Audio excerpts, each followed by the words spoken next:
Please welcome to the stage, Mike Vecchione.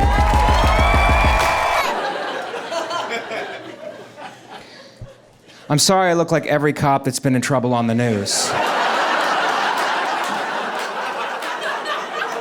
It's a weird time. You know, during the height of the pandemic, my friend calls me up. He goes, Mike, do you want to go to Spain this year for running with the bulls? I go, isn't that a bit soon? Remember last week when the air almost killed us? Remember 5 days ago we were almost murdered by the air? And now you want to go running with the bulls. Which I know that's what it's called, but that's not actually what you're going to be doing. Running with the bulls implies that the bulls have accepted you and you guys have decided to exercise together. What you're going to be doing is running from the bulls. Do you understand the difference? Running with, running from. Everybody's so focused on pronouns now. Maybe we should take a look at some of these prepositions. Running with, running from. He's kind of an unhealthy guy, so I took a shot at him. I go, instead of running with the bulls, why don't you just try running? Because you know what can kill you besides bulls? A sedentary lifestyle.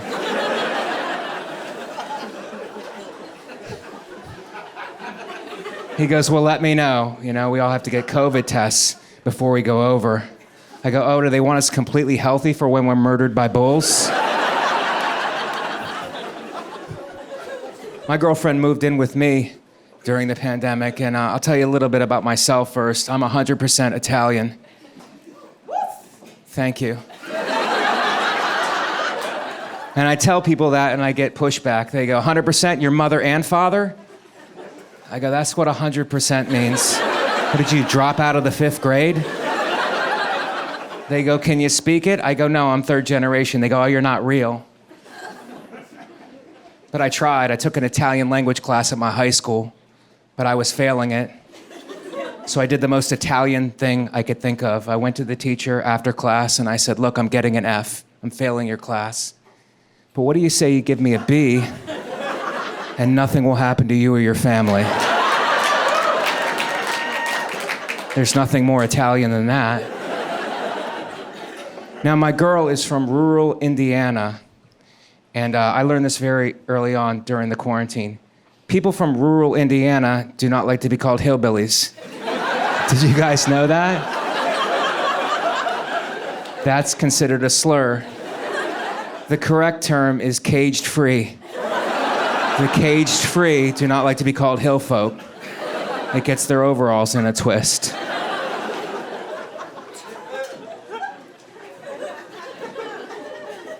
The hardest thing about moving in with someone is getting adjusted to each other's bad habits.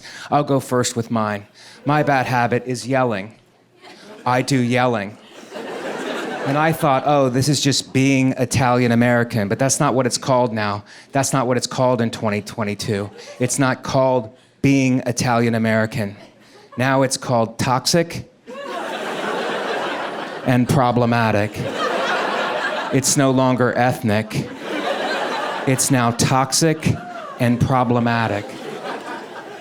Her problem, and since she's not here, we'll get into it. She leaves her crap all over the place. I mean, real bad. Cupboards open, drawers open, clothes all over the floor.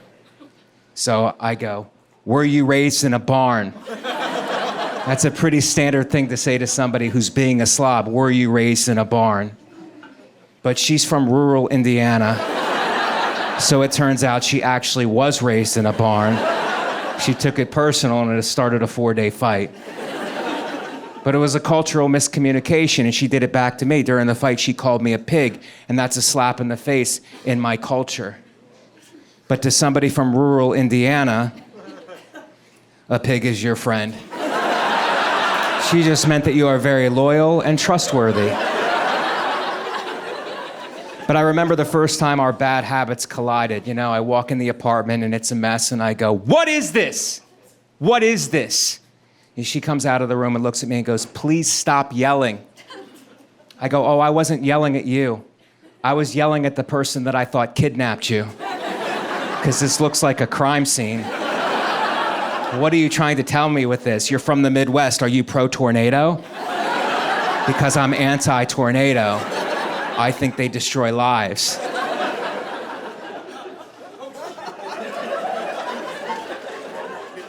But it's not that. It's just that Indiana is a different place than New York. It's not better or worse. It's just different. I went to go visit her people. Very nice. I ducked away for a little alone time. I went to the diner. And I had a great meal, and I got the bill. And the bill was for $6.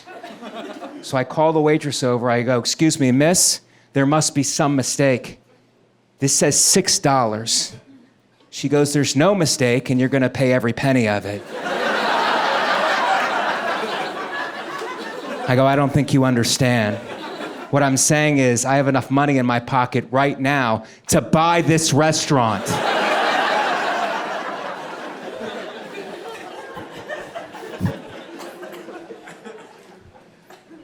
So living together is going pretty good for me, guys. But I made a mistake during the quarantine. And don't ever do this with your significant partner. We're laying in bed, and I go, "Let's get to know each other a little bit better. On the count of 3, let's blurt out our IQs." Never do that with your significant partner. One of you is dumber. And in my case, it was me, and I was much dumber. And she loves me, so she was trying to save it. She goes, "Mike, you have a much lower IQ than I do. Even you're smart enough to know that."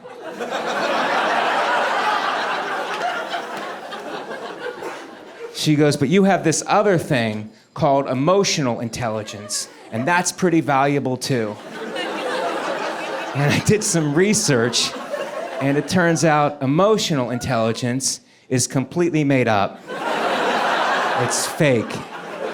It's just something that smart people tell dumb people that they have, so that the dumb people don't kill themselves. And they stay alive, and they do the jobs that the smarter people don't want to do. So my jobs in the apartment are as follows: sanitation and extermination. Bugs and trash. That's what I do. I do bugs and trash. And sometimes she'll quiz me. She'll go, "What are your jobs?" I'll go, "Bugs and trash." And she'll be like, "Who's my guy?" I go, "I am." Nail it. Nail it every time.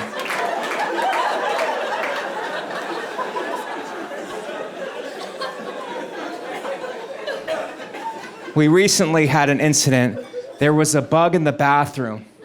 And the reason I know, because she was in the bathroom and she yells, a bug, it's a bug, there's a bug." I'm like, "All right, car alarm, I got it." I go in, flick the light on, bug freezes, I freeze, it's a standoff. Now I try to kill this bug 3 times. Third time I step directly on him, scoop him up with toilet paper. He's still alive but wounded. So I throw him in the toilet. I flush the toilet. It's swirling around. This bug pushes away from the toilet paper. He Heismans the toilet paper, swims to the side of the bowl, starts climbing out. I see that, I back out of the bathroom. I go, "It's all good, babe." She goes in the bathroom, she comes back out, she goes, "He's alive and better than ever." I go, "Let me tell you something about this bug. He has more of a will to live than you and me combined." She goes, "Well, go back in there and kill him." I go, "Relax, this isn't a mafia family, okay?" This bug has a lot of the characteristics, actually, that I admire in any living thing. This bug is resilient, overcomes adversity, mentally tough, never quits. This bug is basically who I want to be as a person. I'm not gonna go back in there and kill my role model. He just lives with us now. She goes, "Well, I'm afraid to go in the bathroom." I go, "Well, you should be. Because you ordered his death 3 times. And I'm sure he overheard you. Because this bug probably doesn't have the highest IQ. but I'm sure he's got a lot of emotional intelligence. Thank you. Thank you. I've had to move a few times in New York, though. One time because of bed bugs. Have you guys had them? Bed bugs are aggressive. They just attack you until you break your lease. There's no way to stop bed bugs. I think that's my message here tonight. I did figure out a way to slow them down, though. I introduced ladybugs into my apartment. Now, the ladybugs don't kill the bed bugs, but they wear them down emotionally.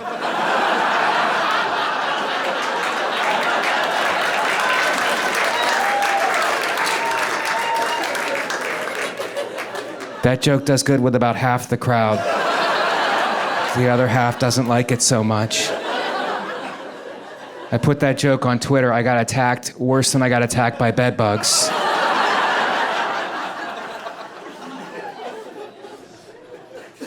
But I'm just moving in now, and you guys are looking at me like, Mike, you're a sweet piece. How are you not married? And the answer is because I went through a lot of breakups.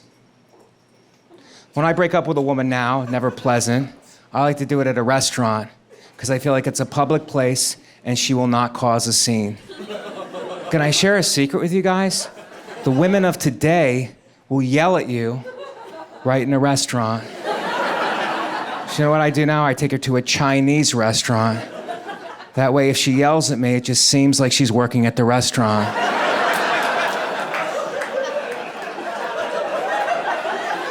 I'm sorry, is that joke too sweet and sour for some of you guys? I didn't mean to ruin your happy family, which is another delicious entree.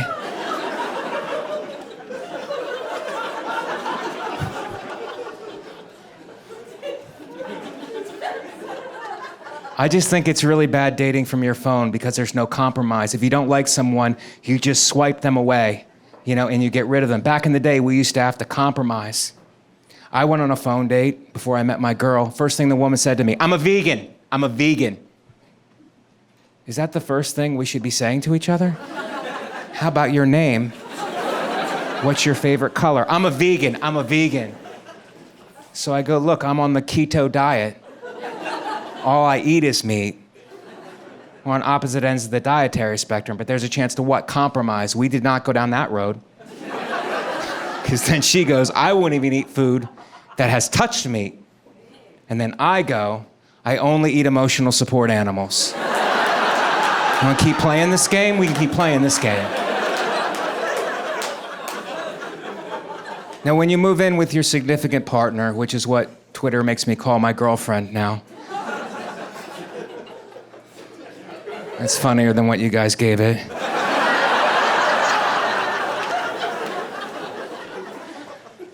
When you move in with your significant partner, you have to talk about what you value in an apartment. And she went first. She goes, we really need a doorman. And I go, why?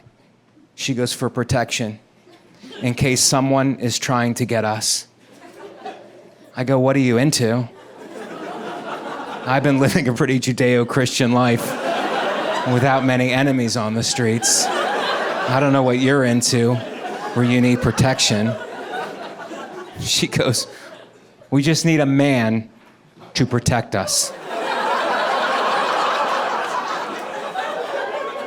I go, well, I'm a man who could technically protect us. She goes, yeah, but you're not a doorman. And it occurred to me, she doesn't know what a doorman does because she's from rural Indiana. The closest thing they have to a doorman in rural Indiana is a scarecrow, which is like the doorman of the crops. I go, you understand, this is a doorman. His functions are as follows. He opens and closes the door, and sometimes he takes packages. But he's not a Navy SEAL or a ninja. He's a doorman. I'm vaccinated, and I'm telling you that because I want you to know I'm a hero. I got the one that gives you blood clots. I got the blood clot one. I got the one that gives you blood clots. I used to say Johnson & Johnson, but before I would get to the second Johnson, whoever I was talking to would go, blood clots. You have the blood clot one. You have the one that gives you blood clots. So now I just save everybody time. And I go, blood clots. I have the blood clot one. I have the one that gives you blood clots. But it's gonna work to my advantage because New York City, where I live, is getting increasingly violent. And I figure if I get shot in the street, I won't bleed out. They'll be like, you know what saved this guy? Blood clots. He had the blood clot one. He had the one that gives you blood clots.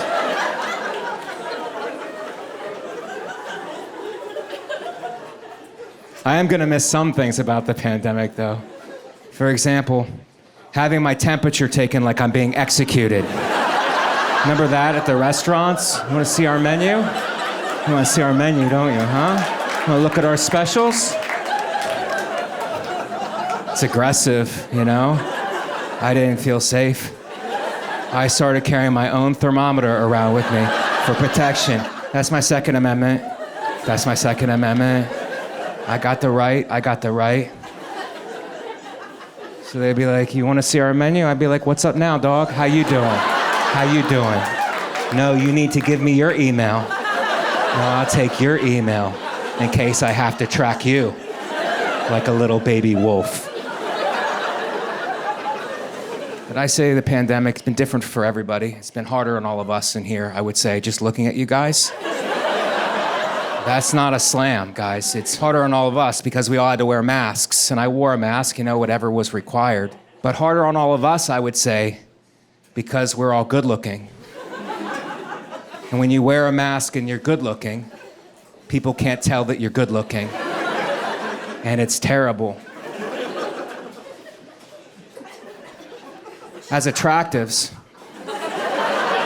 we're used to being treated a certain way all of our lives. But because we had to wear these masks, people couldn't tell that we were attractive. And it was terrible.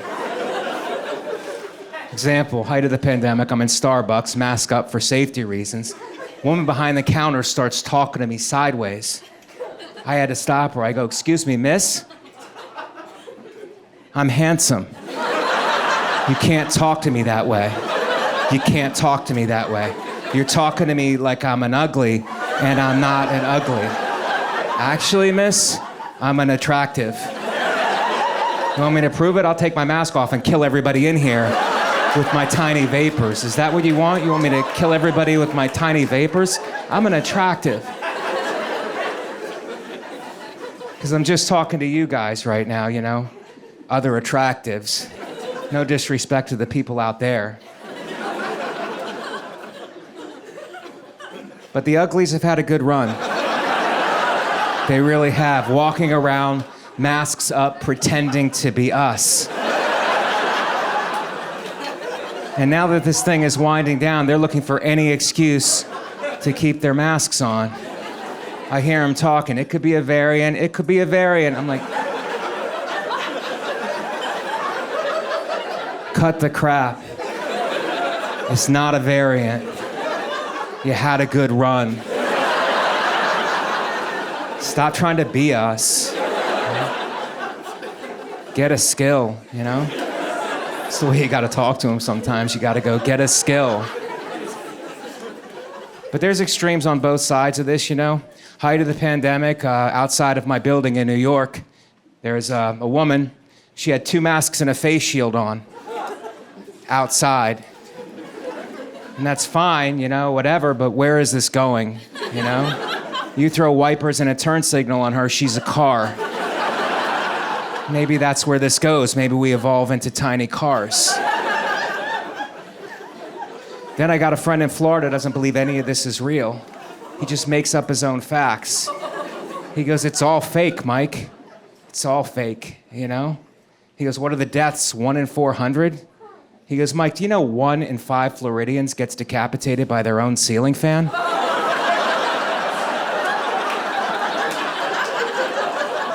I go, what? He goes, that's real talk, Mike. The mainstream media isn't going to talk about that. 1 in 5 Floridians decapitated by their own ceiling fans. It's Game of Thrones down here, Mike. We're getting murdered by our own appliances. And then he goes, Dr. Fauci is a chiropractor. He always takes a shot at Fauci on the way out. Dr. Fauci don't make his own spaghetti sauce, Mike. What kind of Italian don't make his own gravy, Mike? What else is he not telling us?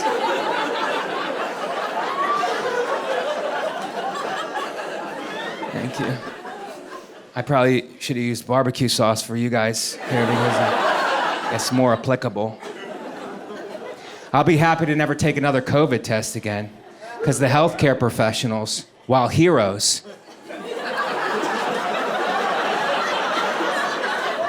can be quite aggressive. Bedside manner went out the window about halfway through this thing. Last time I went in for a COVID test, the woman said exactly nothing to me. Went and got a swab. I think it was a swab, could have been a screwdriver. If I'm being honest, it felt like a Phillips head. And she must have played college softball, because she came from back here and just, boom, dry docked me. Hit my frontal lobe. I lost my sense of direction for like a week. Afterwards, I looked at her, I'm like, is this even about COVID? You just seem angry, and it feels like you're using COVID to get a lot of your frustrations out.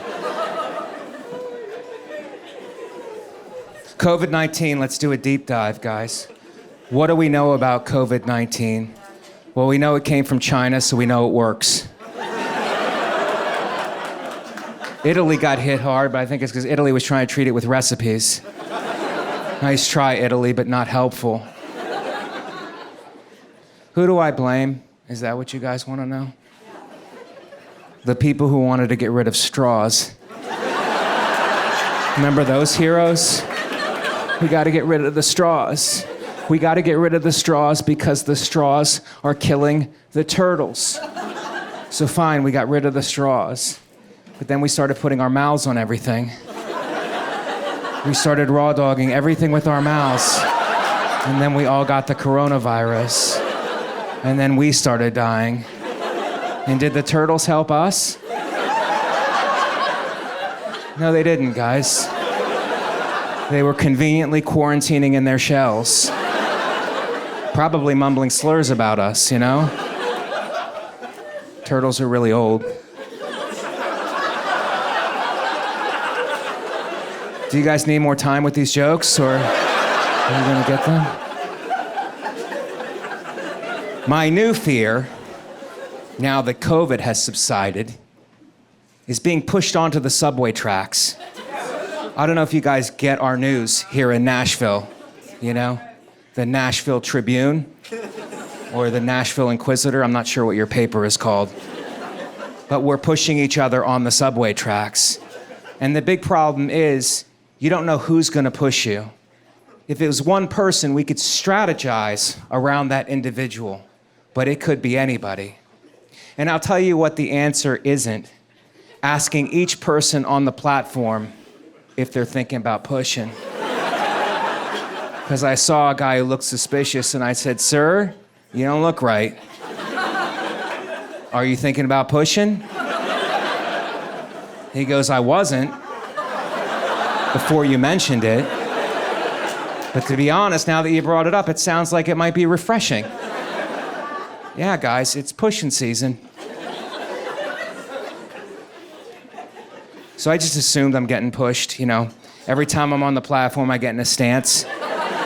Knees slightly bent, head on a swivel. You know, good form, getting ready to get pushed.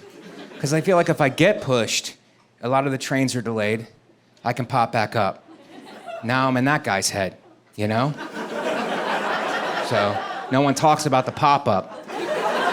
You're ready to get pushed, and you get pushed, and you pop back up. It shows that guy, I'm resilient, right? He's just gonna push me in front of a train, dog. Am I relating to some of the younger people that way? Maybe, should I say dog at the end of the jokes? It's just, I'm trying to relate to the Gen Zs. So I'm on the platform, knees slightly bent, head on a swivel, ready to get pushed. I see a guy I know, he's a waiter at one of the clubs I work. I go, hey man, what's up? How was your pandemic? He goes, pretty good. I go, are you going back to work soon? He goes, I don't do that anymore. I sell Bitcoin now. He goes, do you know what Bitcoin is? I go, I don't think anyone actually knows what Bitcoin is. He goes, well, let me explain it to you.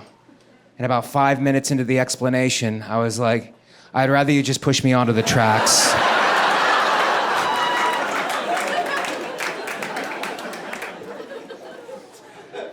So now I'm taking Lyft, and I know you guys probably don't take Lyft, you know, because you guys have cars. I'm sorry, trucks. I don't like Lyft, you know. I like to put in where I'm going. I want Lyft to give me the price and how long it's going to take to pick me up. And Lyft initially does that, but then they start negotiating, and I don't like that. They're like, hey, Mike, instead of picking you up in 4 minutes, how about we knock $1.75 off and we pick you up in 22 minutes? Would that be cool? No, Lyft, that would not be cool. I'm in a dangerous neighborhood. I might not be alive in 22 minutes. Well, how about we knock $4 off and we send you a car with a driver who may or may not be drunk? You might have to actually drive. How about we knock $8 off and we just send you a guy, no car? I go, is this even Lyft anymore? This feels like Grindr. This feels like a gay hookup app. And I am not gay. But I do love a discount. So I guess it's decision time for me. And how much feedback does Lyft need? I'm flying out of LaGuardia, which is one of our airports in New York. I fly out like at 6 a.m. I get to the airport, my phone's blowing up. I'm like, who's calling me this early? Who's texting me? It's Lyft. With a bunch of questions. How was the ride? Rate the driver. Review the ride. Give him a tip. Give him a compliment. I'm like, oh my God. I wanted a ride to the airport. I didn't want to become a foster parent. How much work is this?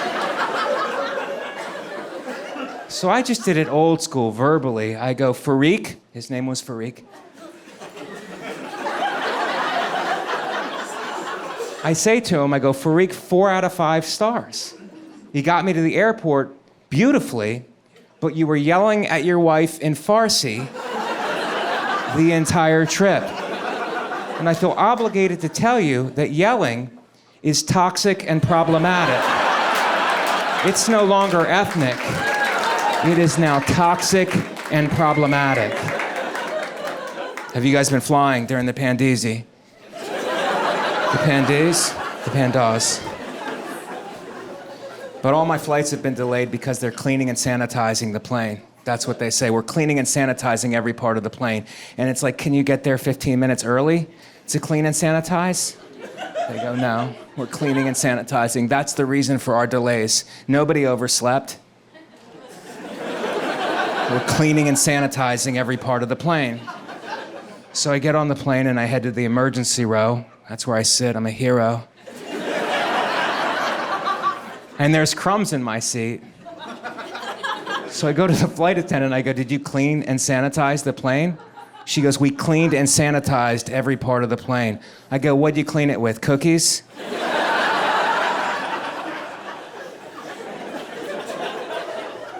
And then I was gonna ask for seat reassignment. If you're not comfortable in the emergency row, you guys know that you can do that.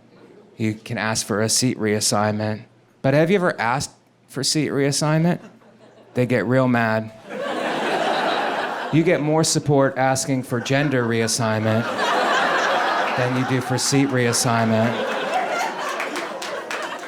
I don't want you to think that I don't follow the rules. I do follow the rules. My problem is when someone is trying to exert power over me. I don't like that. If it's just the rules, I'll follow them. But when someone's trying to exert power, I buck. Example, I'm flying out of John F. Kennedy Airport. It's one of the airports we have in New York.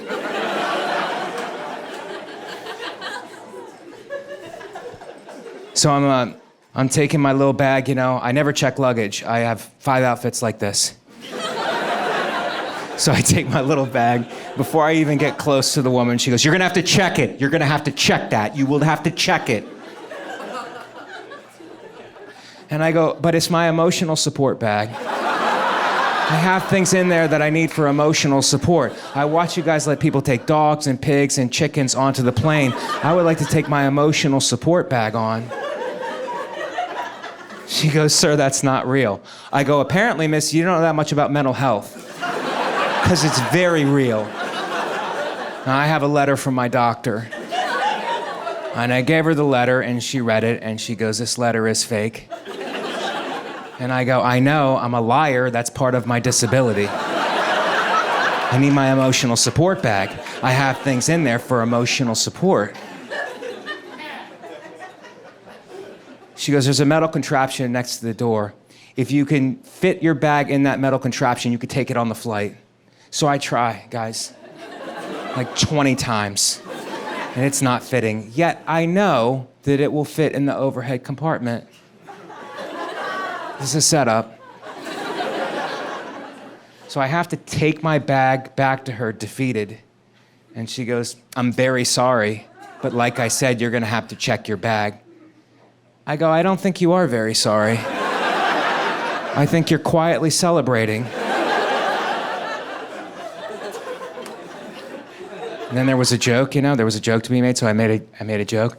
I go, "I know this is John F. Kennedy Airport, but you're treating me like Lee Harvey Oswald." Give her a little shot, give her a little shot.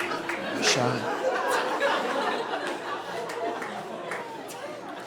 She goes, "Be that as it may, sir, you will have to check your bag." I go, "It's not even my bag. A stranger asked me to bring it onto the flight. And I'm trying to do somebody a solid. And this is what kindness gets at John F. Kennedy Airport?"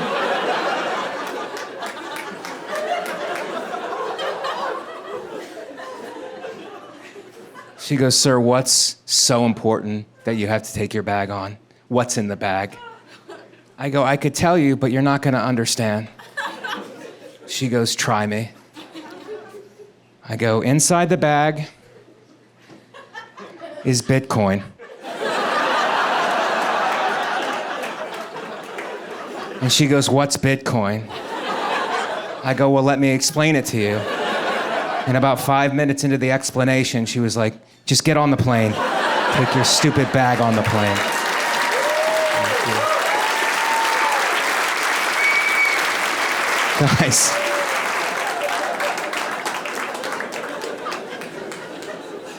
Well, a lot of you have been thinking it, so I'll just say it. Yes, I have been going to the gym. And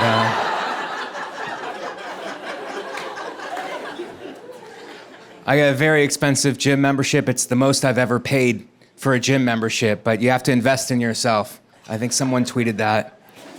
And so I go into the gym to check it out, and the woman's showing me around. She goes, "First floor is all weights.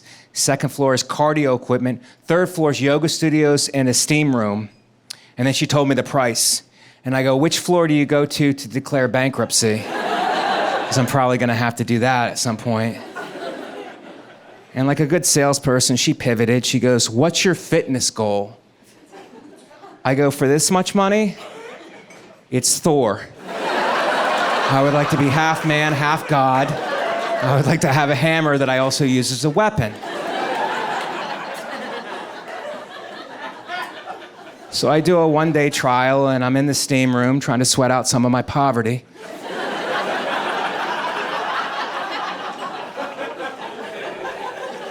And I start talking to a guy in the steam room. We're having a great conversation.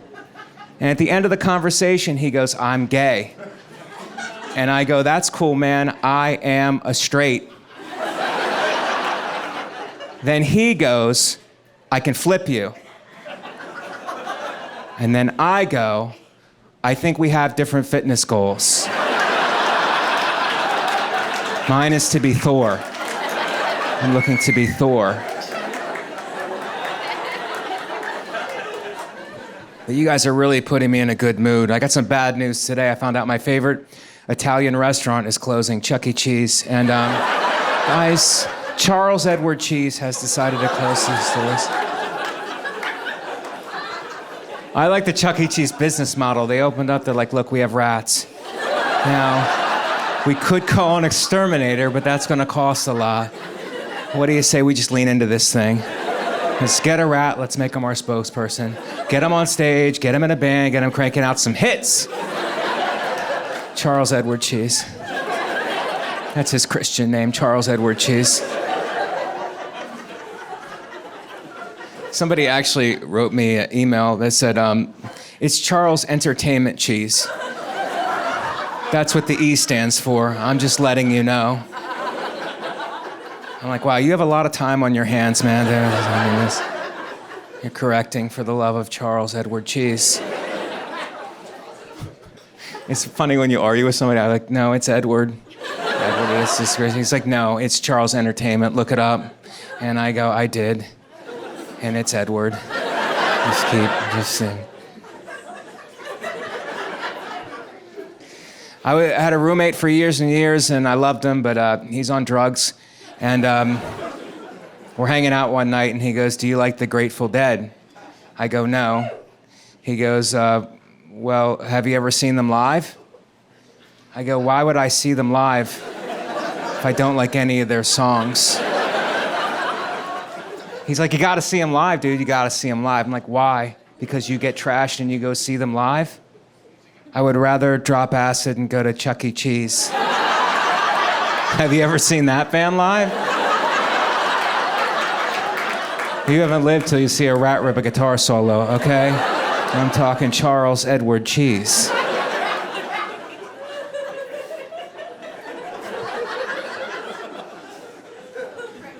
I'm Italian American and I live in New York, and one of my passions, stand-up comedy is my job, but one of my passions before the dark times was to go from city to city around this great country and tell people in these different cities that they have terrible pizza. It's awesome, guys. And it weirdly hurts people's feelings. And I can work it into any conversation. I was in Baltimore, I'm coming down in an elevator, I'm talking to this woman, she goes, oh, you live in New York City? How did you enjoy our aquarium? I'm like, lady, I don't know anything about your aquarium, but your pizza is terrible. She goes, what's wrong with it? And that gives you a pathway to insult their entire town. I'm like, first of all, miss, in order to have good pizza, you need good water. You guys don't have it. And maybe you're using all of your good water in your aquarium, but you're not using it in your pizza, because it sucks. Your toppings are bad. Do you have any Italians in this town who could make a pizza? Anyone who could read a recipe? Do you have anyone in this town who could read? Do you guys have schools? It's a new thing sweeping the country called schools. Then I'll compare the town negatively to another town close by. I'll go, look, I was just in Cleveland. That's not great pizza, but it's not this dog crap. It's pretty fun, guys. You guys are a great crowd because you're getting my jokes, you know? A lot of people don't get my jokes. Not a lot, some. You know, some crowds don't get it. And if there's a joke in everyday life, I'll make it.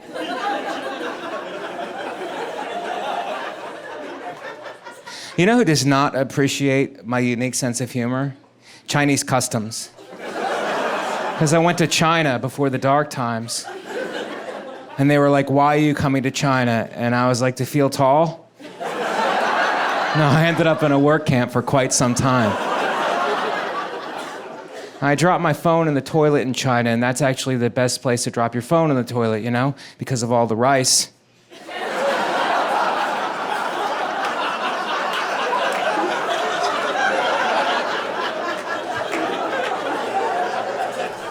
But I wouldn't put it in white rice, I put it in brown rice because of my commitment to diversity.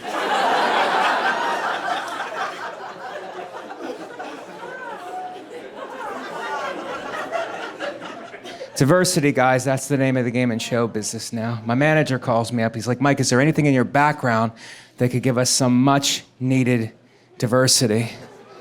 I go, well, I'm 100% Italian. Does that help? He goes, actually, that hurts us a lot. So if you could not mention that again, that would be a big help. Then he's like, what about what's going on inside of you? Is there any diversity there?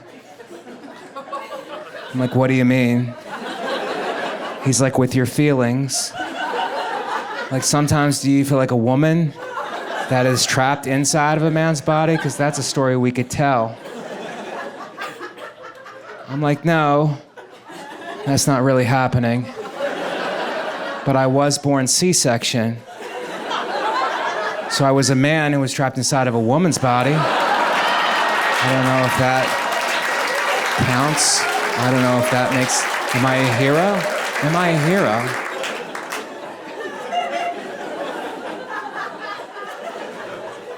Anyway, I got my phone working in China again. And my Chinese tour guide was like, Mike, how are you enjoying China? I'm like, it's pretty good, but your pizza is terrible. And I was like, you know who has a pretty good slice? Korea. It's not great, but it's not this dog crap.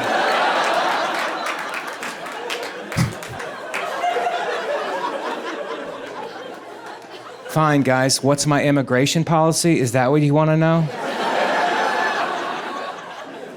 90-day fiance. I say, if you want to come to this country, that's fine, but you have to marry one of our worst people. Have you seen that show? I would rather go back to El Salvador and fight MS-13 than to marry Darcy from Connecticut.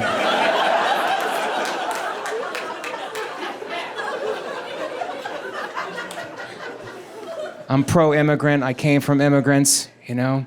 But I notice in New York, the immigrants from the small countries, Eastern Bloc, Central America, they yell into their phones. They're always yelling. Yelling is toxic and problematic. I don't know if you guys know that or not. It's no longer ethnic.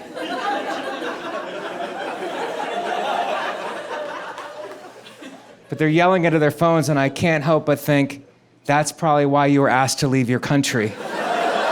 Country is so small, and you're yelling. The cops were probably like, you need to go to a bigger land, more suited to your voice inflection. But I think we're good people in this country. I think it's a lot of good people, you know? It's, I think the problem, the big divide in this country, is that we're all looking at the same thing from different perspectives. It's perspective. For example, I'm a huge boxing fan. I love all kinds of boxing. And I was watching this one fight. It was a female fighter, and her brother was the promoter. And they were interviewing her, and they're like, how did you start fighting? And it's a tragic story. She goes, when I was young, I watched my father hit my mother. I was too weak to do anything about it, so I learned to fight, and it never happened again. I'm like, wow, that's pretty powerful. Then I thought, but the brother, the promoter, grew up in the same home. So he must have saw the same thing and thought to himself, I can sell tickets to this. Perspective. Perspective.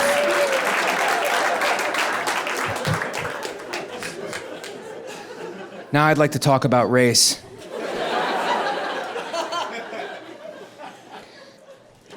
I'm a straight white, and I'm coming out of the closet straight white.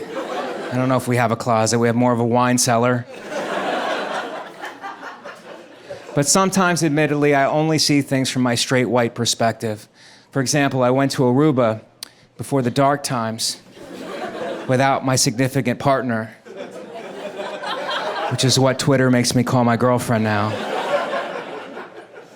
And I needed somebody to rub sunblock on me. And I know what you're thinking, that's a straight white problem. But if you're a straight white, without your intimate partner, who do you ask? Another straight white?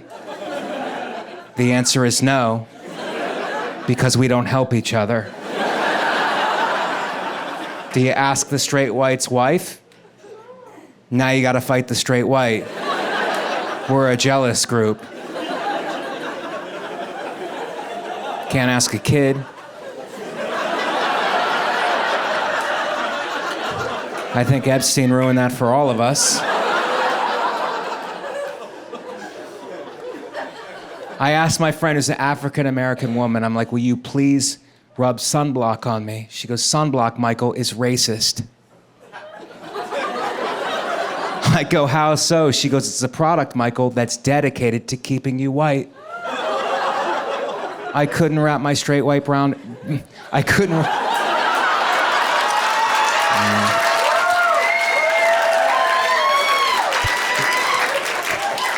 I couldn't wrap my straight white brain around it. And then she goes, and you could tell the level of racism by the SPF. SPF 5 is a little bit racist. SPF 40 is Nazi strength. She goes, give me one reason I should rub this sunblock on you, Michael. One reason. I go, melanoma? That was her name, Melanoma Jenkins.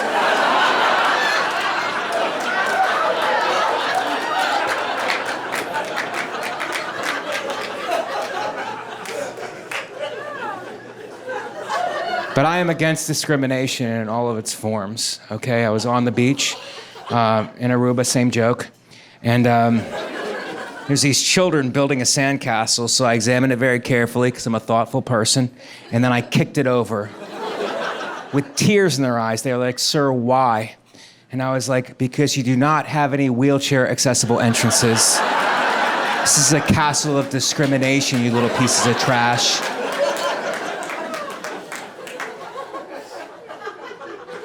And I told that joke to an audience full of people in wheelchairs, and they actually gave it a standing ovation. So you guys have a lot of work to do. But to be honest, guys, with what's going on today, I just kind of do whatever fits my own narrative. Like I have a white friend who goes, standardized testing is racist. And I actually agree with that because I did not do well on my SATs. So I go, yeah, I agree. He goes, it doesn't apply to you, Mike, because you're a straight white. I go, it does apply to me. If the test is racist and I'm not a racist, I'm not going to do well on it. I go, what did you get on the SATs? He goes, 1580. I missed one question. I go, good job, Hitler.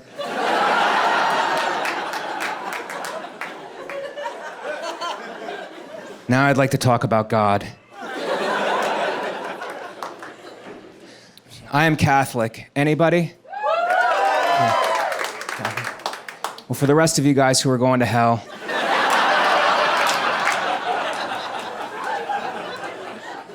when you're Catholic, what you do is you go to church, you light a candle, and you say a prayer.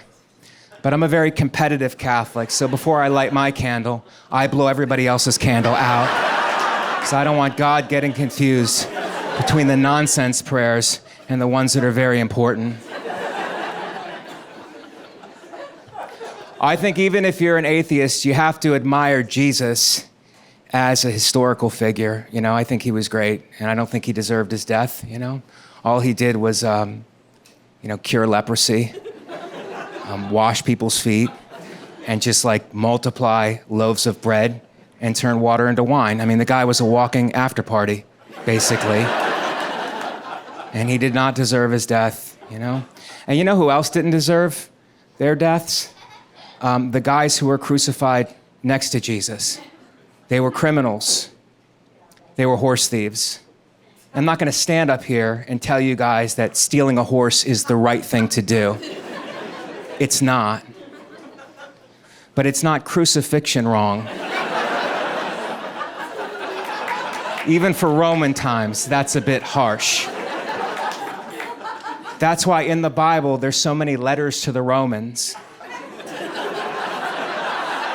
People were writing in, dear Romans, how about you stop crucifying people for class 3 misdemeanors? You ever hear of community service, Romans? Or house arrest? Now the story goes, there's a bitter horse thief and a contrite horse thief, and we're all supposed to be like the contrite horse thief and ask for forgiveness. But I actually understand the bitter horse thief. The bitter horse thief had a lot to be bitter about because he's being crucified with Jesus, who has a huge following, even at that time, you know? So Jesus got all the headlines, and Jesus got all the merch. Let's face it. I've never been wearing a cross and had someone come up to me and go, "Which guy was that?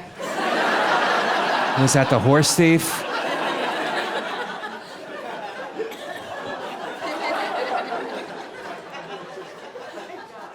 Now, miss, have you been to Israel? Not yet. Well, I went over there before the dark times. Did I learn Hebrew? No, I didn't. But I looked at it a lot. And the language of Hebrew just looks like somebody is repeatedly trying to draw a footstool over and over again.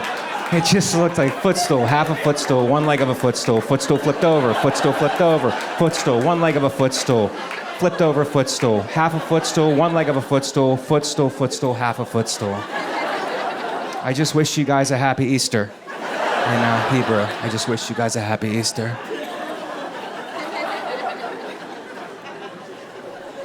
I think Jesus had a bad lawyer. Because it was after his trial, you know, and he's waiting for the verdict, and his lawyer comes back and goes, "I have some good news and I have some bad news. Which would you like first?" And Jesus goes, "I'm about the good news, so give me the good news."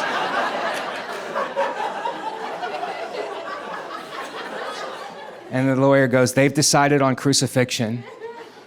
And Jesus goes, "That's the good news? What's the bad news?" The lawyer goes, "The bad news is the Romans have a union, and the union has a contract with the state to perform the crucifixion. But they do not have a contract with the state to carry the cross to the crucifixion site."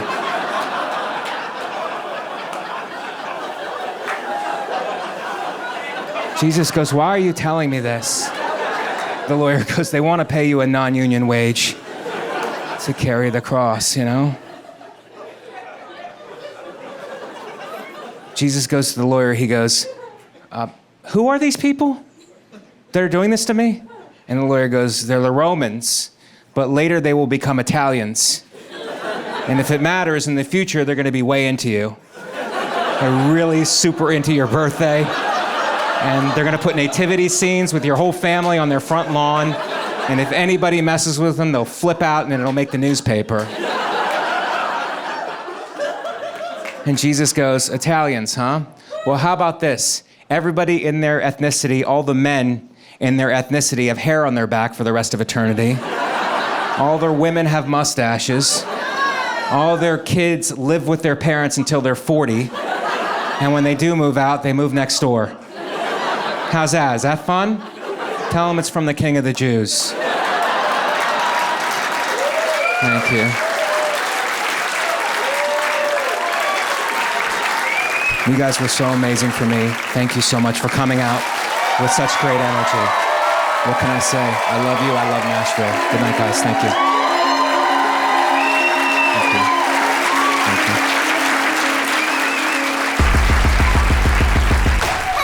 One day to get it all right. 2 wrong and not enough right. 3 words you said in the night before we held the fire and high five me, brother.